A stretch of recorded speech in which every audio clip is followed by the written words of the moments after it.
اللهم صل على سيدنا محمد يا رب صل وسلم دائما أبدا على حبيبي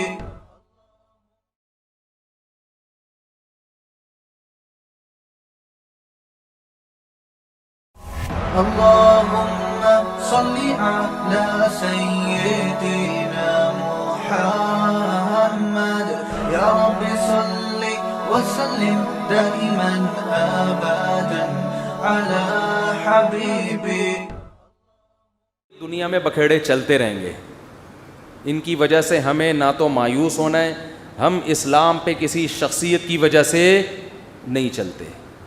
اپنے آپ کو ایسا بناؤ ہی نہیں, کسی شخصیت کے ایسے حوالے کر دو کہ یہ ہے تو میں ہوں, یہ نہیں ہے تو میں بھی نہیں ہوں. جو آدمی یہ کام کرے گا وہ گمراہ ہو جائے گا. میں نے بہت سے لوگ دیکھے ہیں, لوگ ان پہ اعتماد کرتے ہیں, بعد میں پتہ چلتا ہے یہ تو 2 نمبر آدمی ہیں, تو وہ لوگ دین سے ہی پھر جاتے ہیں. جب نبی کے بارے میں قرآن نے کیا کہا, دیکھو غزوہ احد میں رسول اللہ صلی اللہ علیہ وسلم کی شہادت کی افواہ پھیل گئی, جھوٹی خبر, بہت سے صحابہ حواس باختہ ہو گئے.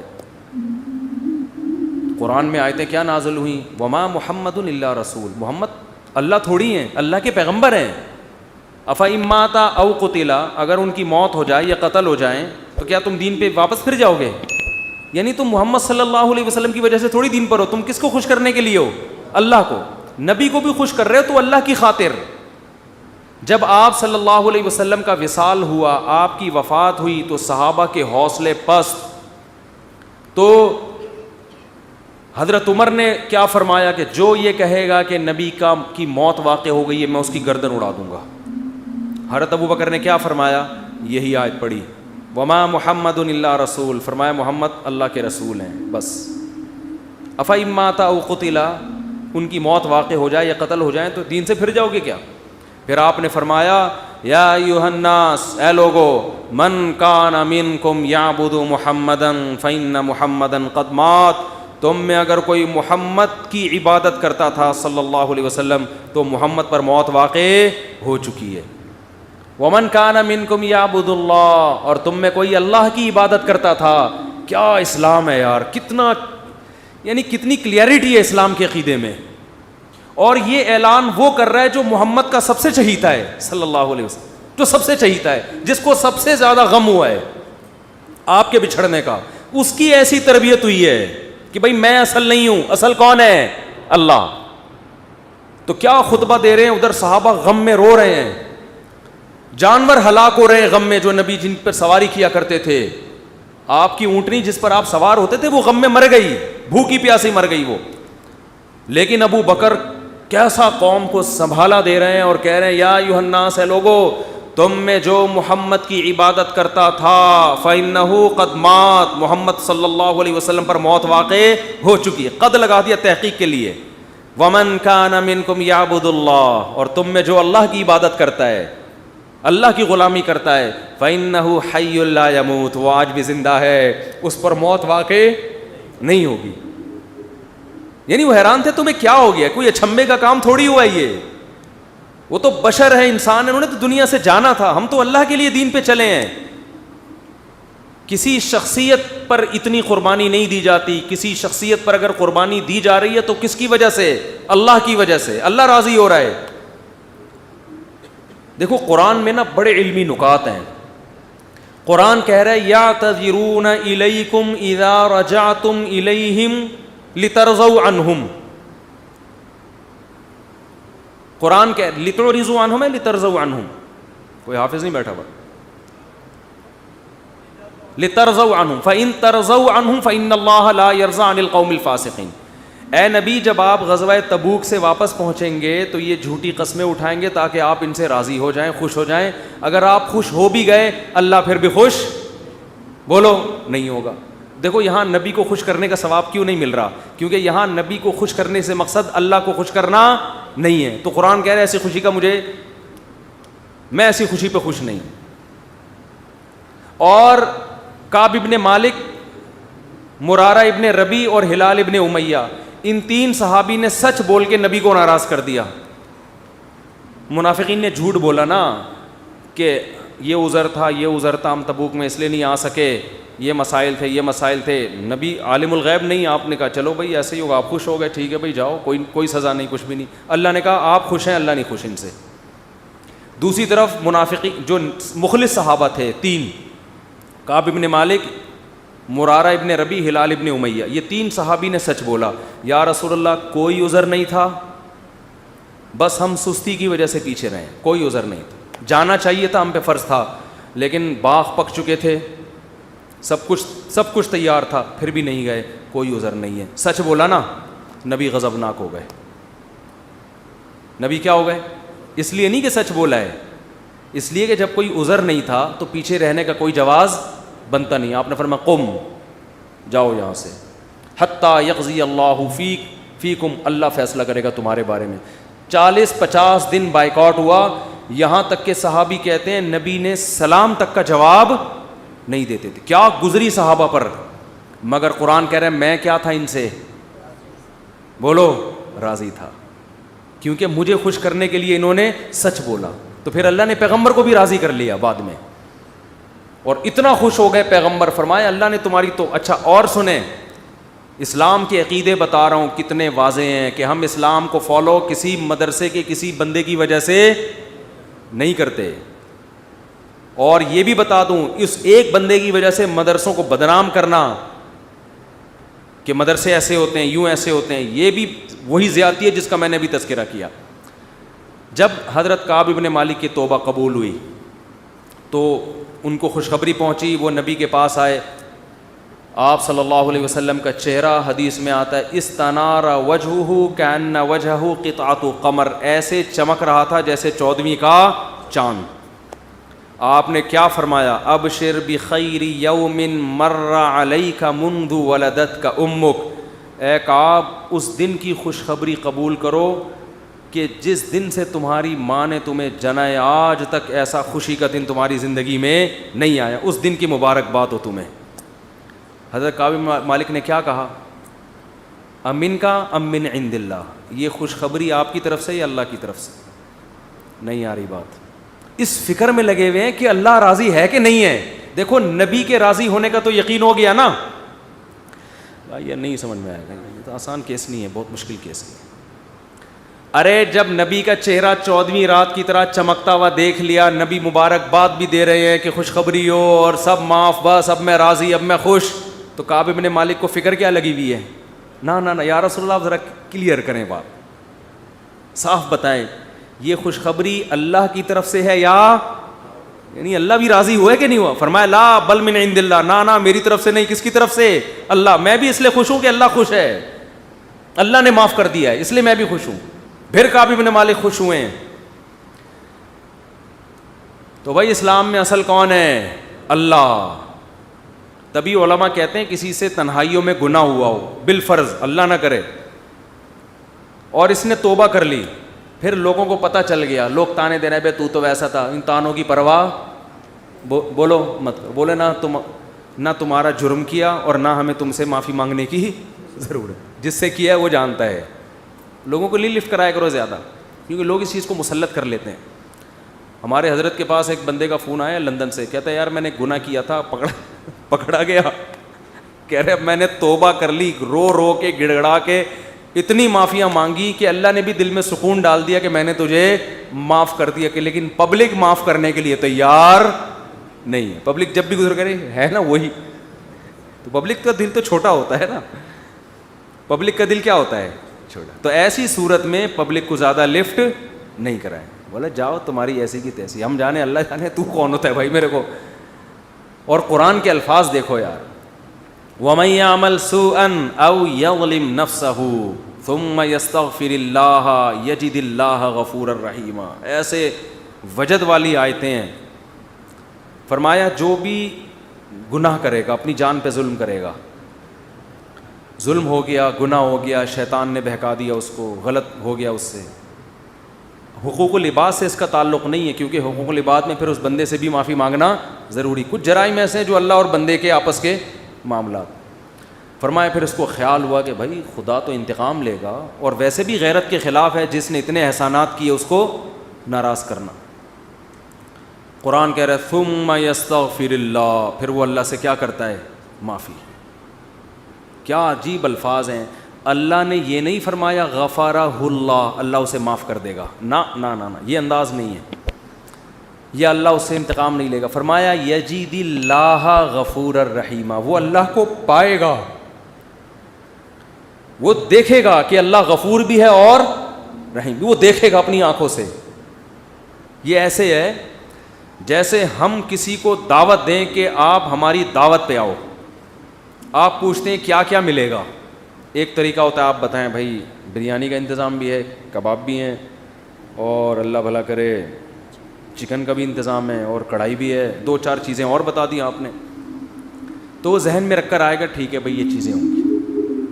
ایک اسٹائل یہ ہوتا ہے وہ کہ بھائی کیا ملے گا، تو آپ اس کو بتائیں جب تم آؤ گے نا تو میری دعوت میں پہنچنے کے بعد تمہیں محسوس ہوگا کہ وسیم بھائی چھوٹے موٹے سیٹ نہیں ہیں۔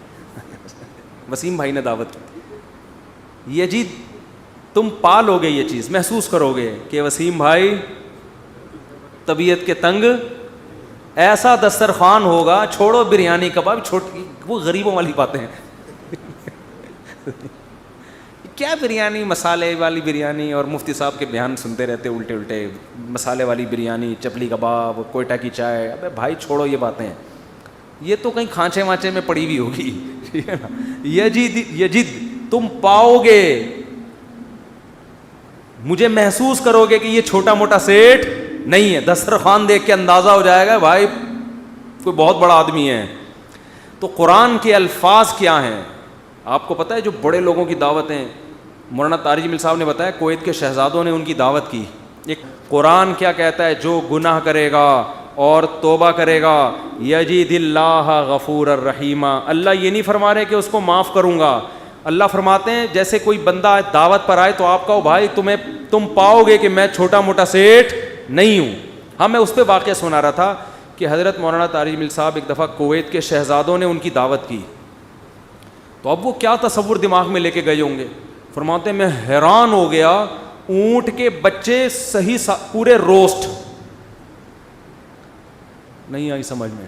آپ کو پتہ ہے اونٹ کا بچہ کسے کہتے ہیں؟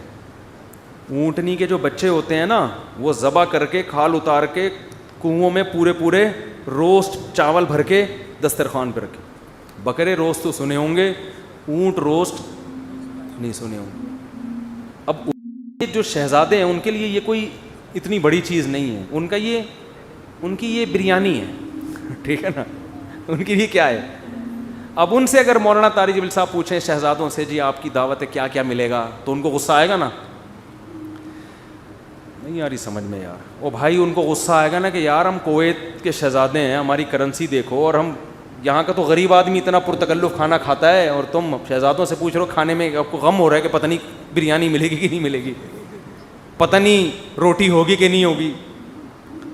تو اگر وہ ان سے پوچھتے تو وہ جواب میں یہ تھوڑی کہتے کہ یہ بھی ہے یہ بھی ہے، وہ کہتے بھائی آ جاؤ پتہ چلے گا شہزادوں نے دعوت کی ہے، آ جاؤ گے تو پتہ کیا چلے گا، پتہ چل جائے گا کہ شہزادہ بھی کوئی نائجیریا کا نہیں، کہاں کا؟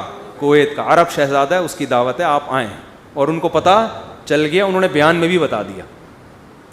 تو اللہ کا انداز یہی ہے، فرمایا تم سے کتنا بڑا جرم ہو جائے، کتنا بڑا جرم، یہاں تک کہ نبی نے فرمایا کہ اللہ فرماتے ہیں یا عبادی لو بلغت ذنوبک عنان السماء، تم نے گناہ کرتے کرتے کرتے کرتے زمین آسمان کے خلا کو بھر دیا، اتنے گناہ ہو گئے، ثم استغفرونی، پھر ایک دن تمہیں خیال آیا یار یہ غلط ہوا ہے، یہ نہیں ہونا چاہیے تھا، رب کو منانا چاہیے، بالآخر اس کا انجام برا ہے، گناہ کی سزا ملتی ہے، تو آپ نے ہاتھ اٹھا کے اللہ سے معافی، کسی اور کے در پہ نہیں گئے، کسی کی پرواہ بھی نہ کرو کون کیا کہہ رہا ہے، اللہ سے معافی مانگی۔ تو حدیث کے الفاظ کیا ہیں، قرآن کے الفاظ بھی عجیب ہے جو میں نے بتائے، قرآن کے الفاظ کے اللہ فرماتے ہیں معاف کرنا، تو یہ تو ہلکی بات ہے نا، معاف کروں گا تو مطلب یہ کہ یہ بریانی ملے گی، کوفتے ملیں گے، سالن، یہ تو ہم نے بتا دیا نا۔ اللہ فرماتے ہیں توبہ کر کے دیکھ تو اللہ کو غفور اور رحیم پائے، غافر نہیں، راحم نہیں، غفور مبالغہ ہے، تو اللہ کو محسوس کرے گا کہ تیرا رب چھوٹا موٹا معاف کرنے والا نہیں ہے. رحیم کا مطلب بہت رحم کرنے والا ہے. اور اللہ یہ تجھے دکھائے گا. دکھائے گا کا مطلب کیا ہے؟ تیرے دل میں سکون پیدا ہو جائے گا کہ میرے رب نے مجھے معاف کر دیا. یہ توبہ کا پہلا انعام ملتا ہے دنیا میں. معاف بھی کرے گا اور اطمینان بھی دلا دے گا کہ معاف کر دیا. تعلق, وہ اطمینان کی علامت کیا ہے؟ اللہ سے جو تعلق ٹوٹا ہوا تھا وہ آپ کو جڑا ہوا محسوس ہوگا. گناہ کی وجہ سے جو دل میں کالک آ گئی تھی وہ کالک آپ کو ختم ہوتی ہوئی نظر آئے گی. یہاں تک علماء کہتے ہیں کہ بعض لوگ گناہ کر کے ایسی توبہ کرتے ہیں کہ گناہ سے پہلے جو اللہ کا ان سے تعلق تھا نا, گناہ کے بعد جب توبہ کی تو اس سے زیادہ اچھا تعلق پیدا ہو جاتا ہے ان کا, پہلے سے بھی زیادہ اچھا اللہ کی محبت پیدا ہو جاتی ہے. یہ تو قرآن میں, حدیث میں کیا آتا ہے کہ اگر زمین اور آسمان کے خلا کو تم نے گناہ کر کر کے پر کر دیا, ثم استغفرونی, پھر مجھ سے مغفرت طلب کرو, لغفرت, معاف کروں گا. اتنا کافی تھا نا یہ جملہ؟ یار نہیں آ رہی سمجھ میں.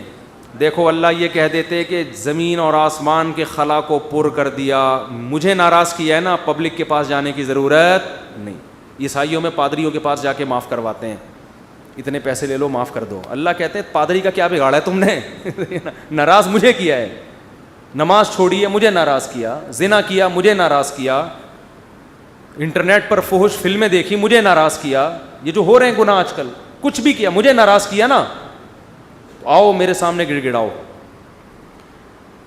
تو اللہ کیا کہتے ہیں, زمین اور آسمان کے خلا کو پر کر دیا, پھر مجھ سے معافی مانگو گے, معاف کروں گا. کافی ہے نا, بس کر دیا معاف.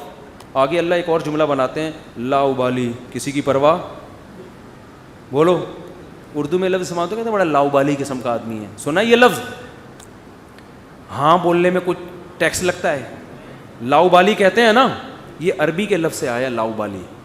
لا کا مطلب نہیں, ابالی کا مطلب پرواہ نہیں کرتا میں کسی کی. جیسے جو آدمی کسی کی پرواہ نہیں کریں گے بڑا لا ابالی سا آدمی ہے.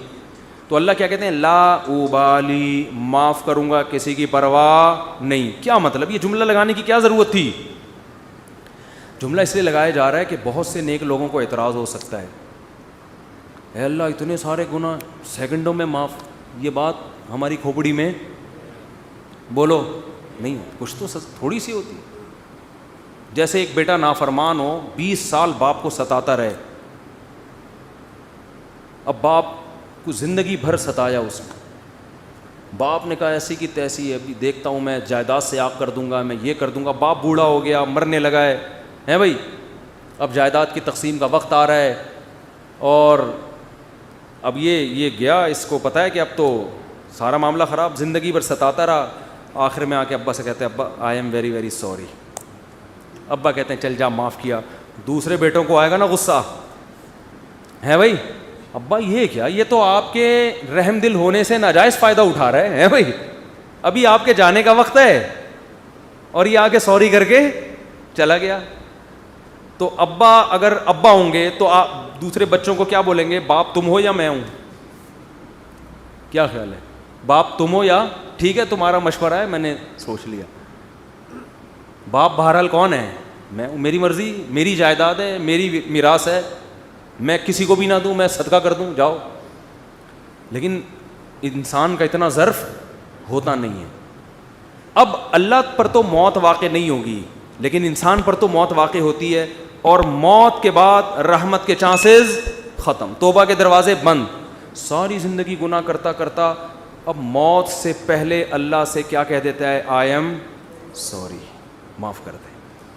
تو اللہ کہتے ہیں کہ میں معاف کر کے, آگے پہلے ہی بتا دیا کہ کسی کو اعتراض کرنے کا حق, اللہ کو پتہ ہے بہت سارے لوگ آئیں گے, یا اللہ یہ کیا ہے بھائی, یہ کیا اتنے سارے گناہ ہو رہے ہیں اور اس نے معافی اور 1 سیکنڈ میں معاف, یہ تو تیری حکمت کے خلاف ہے, یہ تو مصلحت کے خلاف ہے, یہ تو یوں ہے, یہ تو ناانصافی ہے.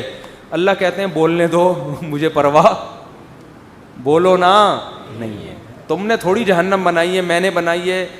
نافرمانی اس نے میری کی, معاف کرنے کی طاقت مجھے ہے, تو میں جس کو چاہوں معاف کروں. تمہیں کیا تکلیف ہو رہی ہے؟ تم اپنی بات کرو مجھ سے کہ تمہیں کسی جرم کے بغیر میں سزا تھوڑی دے رہا ہوں. یہ جو الفاظ ہیں نا, لا ابالی, یہ بڑے زبردست الفاظ ہیں. مجھے اس پر اکثر ایک چٹکلا یاد آتا ہے, وہ میں ہر بیان میں جب بھی اس حدیث کی تفسیر کرتا ہوں وہ سناتا ہوں کہ اس کی مثال کیسے ہے. اس کی مثال ایسے ہے, یہ جن لوگ پہلے سے بیان سن رہے ہیں انہیں یہ واقعہ سنا ہوا ہے, نئے نئے لوگ بھی آ جاتے ہیں نا.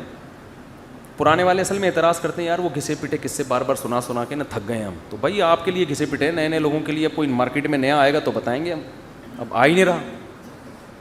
تو وہ ایک اونٹ, ایک بیل اور ایک دمبا, یہ بس واقعہ سنا کے بیان ختم کرتا ہوں, کچھ چند سوالات کے جواب دینے. اونٹ, بیل اور دمبا یہ کہیں جنگل میں سفر کے لیے نکلے, کھانا ختم, ایک گٹھری نظر آئی گھاس کی. اب تینوں میں پھڈا ہو گیا. اونٹ کہہ رہا ہے میں کھاؤں گا, بیل کہہ رہا ہے میں کھاؤں گا, دمبا کہہ رہا ہے میں کھاؤں گا. اونٹ نے کہا دیکھو میں تمہارا بزرگ ہوں, ہم تینوں ایک معیار بنا لیتے ہیں, جو اس معیار پہ پورا اترے گا وہ کھانا وہ کھائے گا. یہ پیشکش کس نے کی؟ اونٹ نے. اس نے کہا میں قبیلے کا بڑا ہوں, دیکھو تو اب میں جو سجیشن دوں گا اس پر عمل کرو. تو ہم تینوں میں سے جو اپنا سب سے پرانا ہونا ثابت کر دے گا کہ جو دنیا میں سب سے پہلے آیا ہے وہ اس گٹھری کا مستحق ہے. اونٹ کا خیال تھا میں ہی ہوں, بزرگ ہے. لوگوں نے کہا چلو جی بزرگوں کا احترام اسلام میں ٹھیک ہے واجب ہے. دمبے نے کہا ٹھیک ہے بھائی میں اپنا ثابت کرتا ہوں میں بہت پرانا ہوں. انہوں نے کہا کتنا پرانا؟ انہوں نے کہا دیکھو ابراہیم علیہ السلام نے بچہ ذبح کیا, نہیں ہوا تو دمبا آ گیا. یہ روایت صحیح نہیں ہے لیکن چلو فرض کر لیتے ہیں, دمبا آ گیا. اس کا مطلب میں 4000 سال سے ہوں, ابراہیم علیہ السلام کے دور میں بھی میں تھا. اونٹ چکرا گیا, اس نے بولا یہ تو پہلی گیند پہ ہی آؤٹ ہو رہا ہوں میں. تو بیل نے بولا کہ آدم علیہ السلام جب زمین پہ آئے تھے زمینداری کے لیے ٹریکٹر ایجاد نہیں ہوئے تھے, تو کچھ تو اگایا ہوگا نا. تو کھیتی باڑی کس سے کی تھی انہوں نے؟ بیل سے. اس کا مطلب میں کب سے ہوں؟ دمبا تو آؤٹ ہو گیا نا. اونٹ پریشان کہ کم وقت, اس سے پہلے تو تاریخ لکھی نہیں گئی ہے, اس سے پہلے تو تاریخ لکھی اور سجیشن بھی میری تھی. اونٹ ٹینشن میں آیا. اس نے کیا کیا, وہ گھاس کی گٹھری اٹھا کے اپنے کوہان پہ رکھی. تو دمبے نے بولا بھائی میں تو بہت پرانا ہوں. اس نے بولا مانتا ہوں, میں نے کب کہا آپ بہت پرانے ہیں, میں آپ کے بعد آیا ہوں. بیل نے کہا میں تو اس سے بھی پرانا ہوں. اس نے کہا میں نے بولا کہ آپ پرانے نہیں ہیں. تو بھائی یہ پھر ہمیں دو. اس نے کہا دم ہے تو لے لو. اس نے کہا ہمت ہے تو اٹھا لو. اونٹ کے کوہان سے کون اٹھائے گا؟ چلو دفعہ یہاں سے, تمہاری ایسی کی تیسی. سجیشن بھی خود ہی دی. بولا جس میں دم ہے لے لے بھائی, چلو. اس کو کہتے ہیں لاؤبالی. نہیں آئی بات سمجھ میں؟ اللہ ایسا نہیں کرتا کہ وہ اپنی تجویز کے خلاف چلے. یہ تو میں نے صرف ایک واقعہ سمجھانے کے لیے کہ بھائی اللہ کے سامنے کون لڑ سکتا ہے, اللہ کے سامنے کون دلائل دے سکتا ہے کہ اللہ وہ اتنے سارے گناہ کیے تو 2 منٹ میں معاف کر رہا ہے. اللہ کہتے ہیں جو جس نے دلائل کے انبار لگانے ہیں نا پہلے لگا کے رکھے, کتابوں میں لکھے, پورے رسالے لکھ دے. میری نظر میں اس کی کوئی ویلیو نہیں ہے کیونکہ خدا میں ہوں تم نہیں ہو. نافرمانی میری کی ہے, تمہاری تمہیں کیوں تکلیف ہو رہی ہے؟ یغفر لمن یشاء ویعذب من یشاء. جس کو چاہوں گا معاف کروں گا, جس کو چاہوں گا عذاب دوں گا. یہ اللہ نے اپنے ہاتھ میں رکھا ہے تاکہ جب کوئی گناہ کرے تو گڑ گڑائے کس کے سامنے؟ اللہ کے سامنے. ہمیں پتہ ہے کہ اللہ کے سوا معاف کرنے والا کوئی بھی نہیں ہے. معافی کا اختیار اللہ کے ہاتھ میں, سزا کا اختیار اللہ کے ہاتھ میں. تو میں اس لیے کرا رہا ہوں کہ مخلوق کو زیادہ لفٹ کرانے کی ضرورت نہیں ہے. لوگ مجھے کہتے ہیں ہم سے گناہ ہو گیا, فلاں نے کہا یوں ہے یوں ہے. میں کہتا ہوں بھائی تو بولے تو کون ہوتا ہے؟ تو میرا باپ ہے, تو میرا ماموں ہے, تو کیوں پوچھ رہا ہے؟ میں جانوں اللہ جانے, تیرا کیا مسئلہ ہے بھائی؟ اور یہ بات سے بات چل پڑی ہے. شادی کے بعد عورتوں میں یہ بہت بڑا مرض ہے, اپنے پرانے قصے, پرانی غلطیاں میاؤں کے سامنے ظاہر کر دیتی ہیں ان کو اعتماد میں لینے کے لیے. جتنے اللہ نہ کرے, بعض خواتین کے ساتھ ہمیشہ نہیں ہوتا. ستار بھائی وسیم, بھائی ستار کو چھوڑو یار, نیک آدمی ہے. کوئی بھی چکر ان کے چلے ہوتے ہیں تو وہ اپنے شوہر کو اعتماد میں لینے کے لیے کہ میں آپ سے اپنے, دیکھیے آج میں آپ سے اپنے دل کی کچھ باتیں شیئر کرنا چاہتی ہوں. دل کی کچھ باتیں شیئر کرنا چاہتی. کیا شیئر کرنا چاہتی ہیں جی؟ دیکھیے اب ہم دونوں ایک دوسرے کے شریک حیات ہیں, میں نہیں چاہتی کچھ آپ سے چھپا رہے. آپ سے پہلے میری ایک جگہ اور بھی شادی ہو چکی ہے, چھپ کے ہوا تھا نکاح, یہ ہو رہا ہے. پھر وہاں بھی ہوئی تھی, یہ بھی ہوا, پھر اس سے چکر چلا, لیکن میں نے توبہ کر لی تھی. اور تم اس کو کیوں بتا رہی ہو؟ تم تو چھوڑو, وہ انسان ہے بھائی, وہ اس کے دل میں بدگمانی, ایک بال آ گیا قیامت تک وہ بال نہیں نکلے گا. چھوڑو تمہارا ماضی کیا گزرا, اس کو بولو بھائی میں بہت نیک گھرانے میں پیدا ہوئی ہوں, بہت نیک ہوں, اسی طرح قبول ہو, ٹھیک ہے. نہیں تو میاں تفتیش کر رہے ہوتے ہیں گھس گھس کے, موبائل میں تفتیش کر رہے ہوتے ہیں گھس گھس کے, تو یہ کس نے اجازت دی آپ کو تفتیش کرنے کی بھائی؟ اسی طرح عورت شوہر سے بھی نہ پوچھے, پرانے, وہ بھی مکھنچو بیٹھ کے اپنے پرانے قصے سنا رہا ہوتا ہے, اس کو بھی اعتماد کیا ہو جاتا ہے. جو اللہ نے جس گناہ پہ پردہ ڈالا, آپ خود اگر اس کو ظاہر کر رہے ہو تو آپ سے بڑا بے وقوف دنیا میں کوئی بھی نہیں. ایک عورت نے مجھے بتایا کہ میرے شوہر کو مجھ پہ شک ہوا, اس نے ماضی شادی سے پہلے, دیکھو شادی کے بعد کی بات ہے, شادی سے پہلے کیا ہوتا رہا چھوڑو اس کو, ٹٹولا بالآخر میں نے اگل دیا, جی میرا کسی سے غلط تعلق تھا, میں نے توبہ کر لی. کہہ رہے جب بھی پھڈا ہوتا ہے کہتے تم ہو تو وہی نا. میں نے کہا غلطی آپ کی ہے, کیوں بتا رہی ہو بھائی؟ وہ 100 دفعہ بھی پوچھ رہے ہیں آپ کیوں بتا رہے ہو, کیوں بتا رہے ہو آپ اس کو؟ تو ہمارا تعلق کس سے ہونا چاہیے؟ ہم اللہ کے بندے ہیں, جرم اللہ کا, تو توبہ بھی کس سے؟ اللہ کی. اور ایک اور بات سے بات نکلتی ہے, بعض خواتین کے ساتھ کوئی ایسا واقعہ ہو چکا ہوتا ہے کہ وہ کنواری نہیں رہتی, بعض دفعہ کوئی مسئلہ ہوتا ہے ان کے ساتھ, یا بعض دفعہ کوئی برائی ہو چکی ہوتی ہے جس سے وہ توبہ کر چکی ہوتی ہیں, وہ شادی کرتے ہوئے ڈر رہی ہوتی ہیں. تو وہ ڈر رہی ہوتی ہیں کہ شوہر کو پتہ چلے گا, وہ کہے گا یہ تو کنواری نہیں ہے. تو وہ جب میں فون اٹھاتا تھا نا اس طرح کے مشورے بھی کہ ہم کیا شوہر کو بتا دیں, تو یہ حماقت نہیں کرنا بھائی. یہ تو کسی بھی طرح سے زائل ہو سکتا ہے, کسی بیماری سے بھی ہو سکتا ہے پردہ زائل, اور بھی 10 بعضوں کے پیدائشی نہیں ہوتا. تو ایسے موقع پہ جھوٹ بولنا بھی جائز ہے. نہیں آ رہی بات؟ عورت کے لیے جائز ہے کہ وہ شوہر سے بولو نا, جھوٹ بول دے, وہ یہ نہ بتائے کہ میں نے بدکاری کی ہے پھر توبہ کر لی ہے, یہ اتنی تفصیل میں جانے کی ضرورت نہیں ہے. وہ بول دے بھائی یہ پیدائشی نہیں ہے, یہ جھوٹ ہے. لیکن کیوں؟ وجہ اس کی یہ کہ اس کمبخت کو یہ تفتیش کی اجازت نہیں ہے کہ وہ پوچھے آپ سے. جو ماضی کے قصے ہیں وہ کیا ہیں؟ وہ ختم, وہ پرانے ہیں. تو جو ٹوہ میں لگتا ہے نا, ٹوہ میں گھستا ہے ایک دوسرے کی ٹوہ میں, اللہ اس کو کیا کرتے ہیں؟ رسوا کرتے ہیں. تو گناہ ہو جائے کس سے تعلق؟ اللہ سے. ہم عیسائی تھوڑی ہیں کہ پادریوں سے جا کے یا پنڈتوں سے جا کے اپنے گناہ شیئر کر رہے ہوں. مجھے بھی لوگ آ کے بتاتے ہیں, میں کہتا ہوں یار مجھے نہیں بتاؤ کیا ہوا ہے, میں بھی انسان ہوں. ہاں ایک صورت میں آپ بتائیں, جیسے کوئی مریض ڈاکٹر کو اپنی بیماری بتا رہا ہوتا ہے علاج کے لیے, تو کسی بزرگ سے, کسی عالم سے آپ کا تعلق ہے, آپ سمجھتے ہیں کہ اس سے میں مشورہ لے سکتا ہوں, اور مشورہ اس وقت تک نہیں لے سکتا جب تک میں اس کو اپنا پورا مرض بتاؤں نہیں کہ میرے اندر کیا گناہ ہے جو میں چھوڑنا چاہتا ہوں مگر مجھ سے چھوٹتا نہیں. ایسی صورت میں پھر مجبوری ہے بتانے کی تاکہ وہ اس کا کوئی علاج بتائے آپ. تو اس کا خیال کرنا چاہیے. یہ اللہ کا دین کتنا زبردست ہے, اللہ نے ہمیں بتا دیا گناہ سے بچنا کیسے, ہو جائے تو کرنا کیا ہے. تو ہمارا رب ہے غفور الرحیم, جب توبہ کرو گے اللہ کہتے ہیں میں بتا دوں گا کہ میں, لوگ معاف نہیں کرتے مگر میں معاف کر دیتا ہوں.